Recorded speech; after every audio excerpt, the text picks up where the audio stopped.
पिछले 13 साल से गृह युद्ध की आग में जल रहा सीरिया बशर अल असद के राज से आजाद हो गया है। विद्रोहियों ने सीरिया की राजधानी दमिश्क पर कब्जा कर लिया है और सेना ने विद्रोहियों के सामने सरेंडर कर दिया है। इन तस्वीरों से समझ सकते हैं कि किस तरह विद्रोहियों ने सीरिया में 2.5 दशक से चली आ रही असद की सत्ता का अंत कर दिया है। उनका पूरा परिवार देश छोड़कर भाग गया है और असद का भी कुछ भी पता नहीं है। सीरिया के सैन्य अड्डे से लेकर हर बड़े शहर पर विद्रोहियों का कब्जा है। सीरिया से आ रही खबरों के मुताबिक जब सीरिया में लड़ाकू विद्रोही सीरिया की राजधानी दमिश्क में घुस रहे थे, तभी सीरिया के राष्ट्रपति बशर अल असद एक विमान में सवार होकर भाग गए। असद कहां गए हैं, इसकी कोई जानकारी नहीं मिल सकी है, क्योंकि एक दावा यह भी है कि जिस विमान से वो दमिश्क से उड़े वो क्रैश हो गया है। सोशल मीडिया पर विमान को लेकर कई तरह के दावे हैं कि आखिर असद के प्लेन के साथ क्या हुआ है। उसकी पक्की जानकारी किसी के पास नहीं है।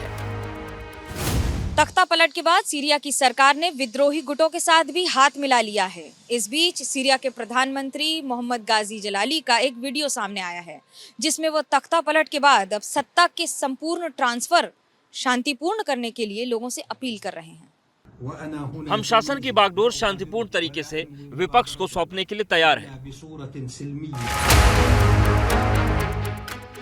इस वक्त सीरिया के 4 बड़े शहरों पर विद्रोहियों का कब्जा है। इनमें अलेप्पो, हमा, होम्स और दारा शामिल हैं। 8 दिसंबर को विद्रोहियों ने होम्स शहर पर कब्जे का दावा किया है। वहीं सीरिया के हामा सैन्य हवाई अड्डे पर विमानों और मिसाइलों को भी विद्रोहियों ने अपने कब्जे में ले लिया है। विद्रोही सरकारी संपत्तियों को भी नुकसान पहुंचा रहे हैं।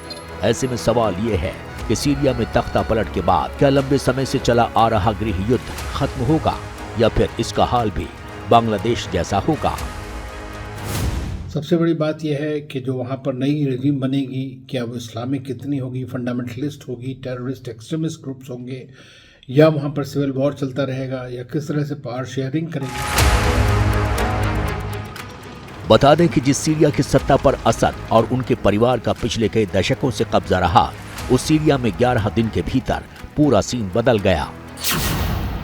27 नवंबर को सेना और सीरियाई विद्रोही गुट हयात तहरीर अल के बीच संघर्ष की शुरुआत हुई। 1 दिसंबर को विद्रोहियों ने सीरिया के दूसरे सबसे बड़े शहर अलेप्पो पर कब्जा किया। 5 दिसंबर को विद्रोहियों ने हमा शहर पर भी कब्जा कर लिया। 7 दिसंबर को विद्रोही होम्स शहर में दाखिल हो गए।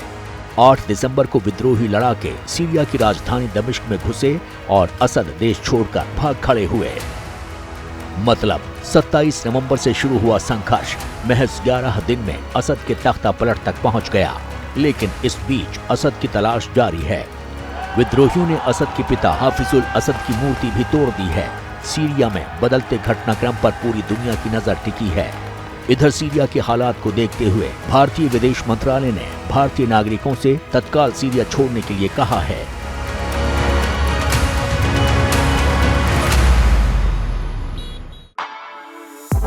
For exclusive and insightful videos, subscribe to our new channel ABP Live Premium.